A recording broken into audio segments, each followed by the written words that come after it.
Hello, everybody. Welcome to Instant Analysis here on KXAN Plus, KXAN.com.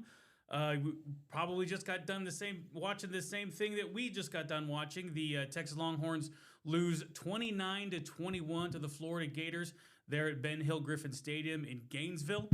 And Noah Gross here with me, Billy Gates hosting here. Just let's get right into this, Noah.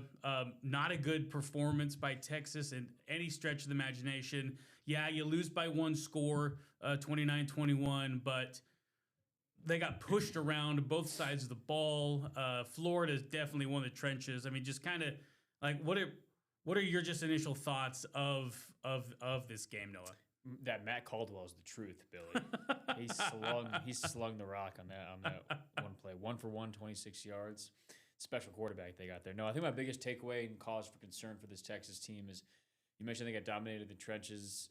Defense, I think, will be fine, but defensive line didn't look that great today. Florida was good consistently, especially running the ball. The Texas offensive line was bad. There were penalties. Brandon Baker had a couple of them.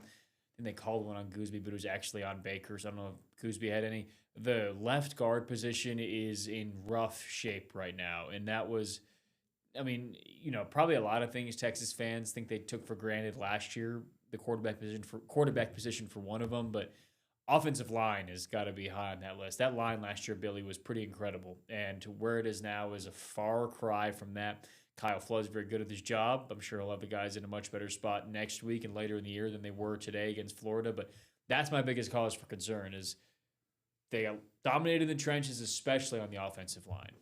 Yeah, and that showed just in a big way. Florida with 6 sacks, 2 of them coming on the final drive. That sort of killed Texas momentum there for kind of that last gasp. I mean, they needed something short of a miracle to really get back into that game late. But if your offensive line isn't holding up their end of the deal, and Arch Manning is spending most of the game on his back or running for his life, trying to get away from that pass rush, then you've got some issues. That last sack that Florida had, 8 seconds left on the clock. Texas can't stop it. If you're Arch Manning, you gotta grow up and you gotta chuck that ball away, right, Noah? Yeah, and overall, I wanted to add, Billy, on the Texas offensive line here. I'm looking at the stats here. I'm not just texting. Don't worry. Well, Texas, even if you were, I don't think anyone would blame you. So this is, and I want to say this and then kind of decipher it a little bit. Sure. Trey Wisner, a rushing touchdown. They didn't have C.J. Baxter. 8 rushes for Wisner, 11 yards. Yeah. Arch Manning, leading rusher for 37 yards. That includes a 36-yard run. So Texas as a whole with 52 yards rushing. Yeah, 36 of that on one play. Yeah. It's easier to just say this, but without that one play, that's 16 yards rushing. Yeah, that's not gonna get it done, man. And that was a scramble from Arch. So I mean, and he was good at that, especially late in the game. But man, that is pitiful. And I talked about that on our weekly segment on KXAN News, No One Knows Football, that I thought a lot of people talked about the running game being a big focus for Texas this week, and it was, but I thought Florida was good against the run, and they were going to key on that, so the passing game would be key, and it just didn't come to fruition for this Texas offense. Nope, not good at all. Florida 7 for 14 on third down. Anytime a team goes 50% on third down on you, that's really not a good night. Florida quarterback DJ Lagway, 21 of 28, 298 yards, 2 touchdowns, and a pick.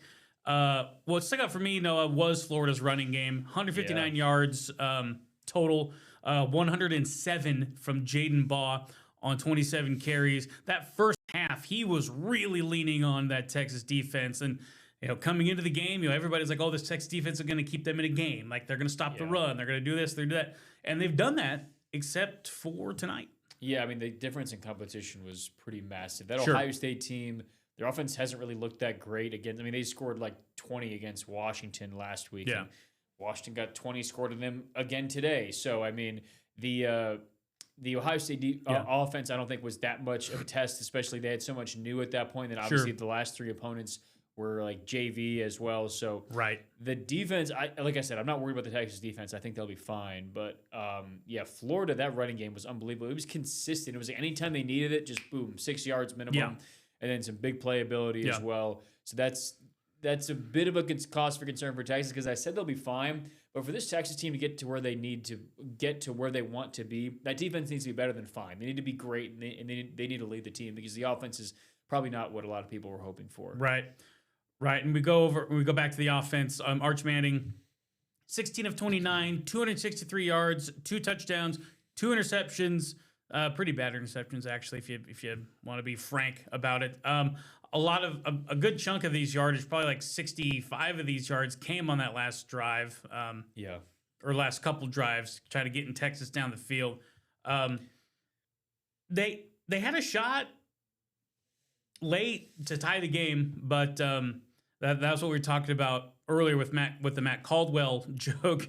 Arch Manning has to go out of the game because his helmet comes off after a sack. Caldwell comes in, throws a 26-yard completion to DeAndre Moore, which then gets an additional 15 yards tacked onto it because of a Florida personal foul penalty. That sets up Texas on Florida's 40 with 30-ish seconds left, so something like that.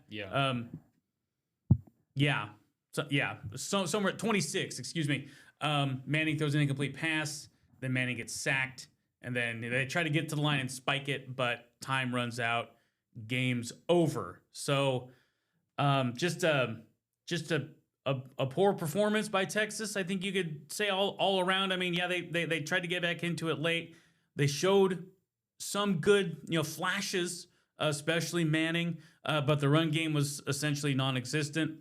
And defensively, they just weren't very good. Freshman receiver Dallas Wilson for Florida. Noah's keen observation is that he's good. Good at football. 6 catches, 111 yards, 2 touchdowns.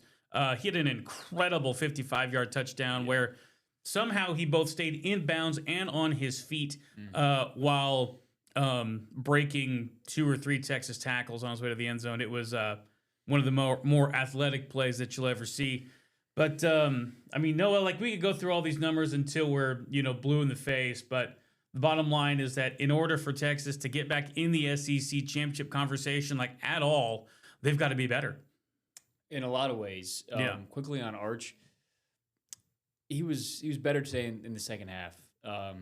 He really looked good for a lot of the game, and he was fighting through a lot. I mean, I don't think he looked... I don't think he's happy with his performance today. We'll hear from him later, but I don't think he's happy. Signs of growth for him, though. Still throwing the ball. It doesn't look as natural to him as he kind of tries to come across. It just looks like he's pushing the ball. Even on the ball to Wingo, which was beautiful. I'm probably just reading too much into it, but something doesn't look right there. Regardless, I thought he was much better today, and they're going to be better there. They need to get healthier. They need to change something on offense, Billy. I mean, it just... Even though Arch threw for a decent amount of yards, it doesn't feel like that. They're just inconsistent. Yeah. And it's just, nobody had more than 3 catches. Wingo had 4, but okay. I get what you're saying. Wingo had 4 catches. This season, C.J. Baxter had 5 catches in the first game against Ohio State. A lot of little dump downs.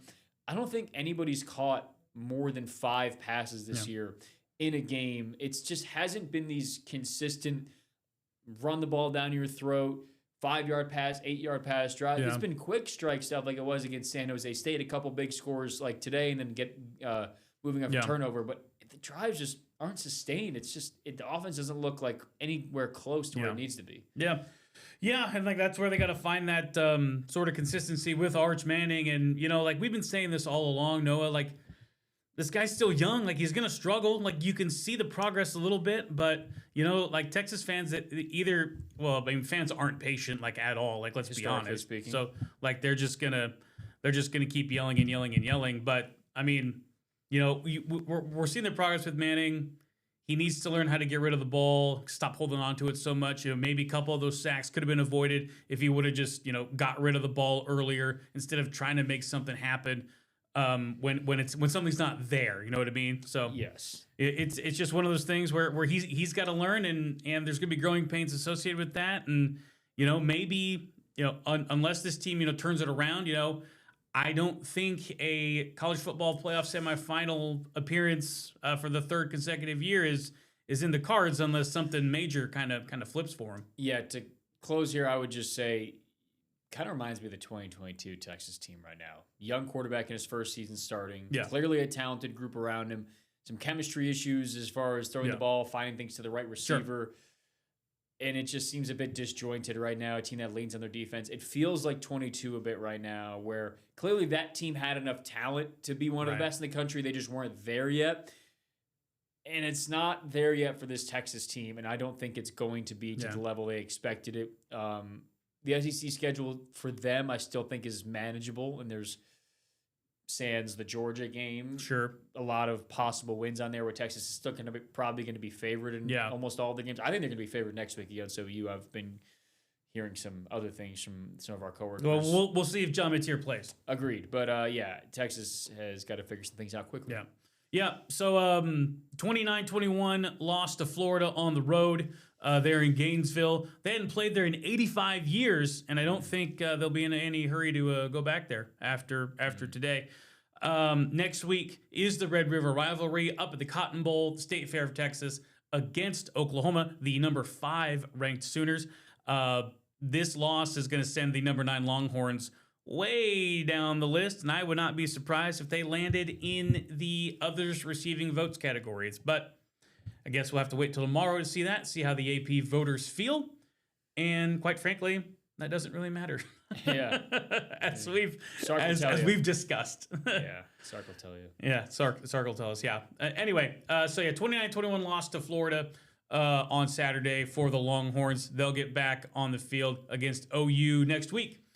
So for Noah Gross, I'm Billy Gates. Thanks for watching this episode of Instant Analysis, and we'll talk to you again soon.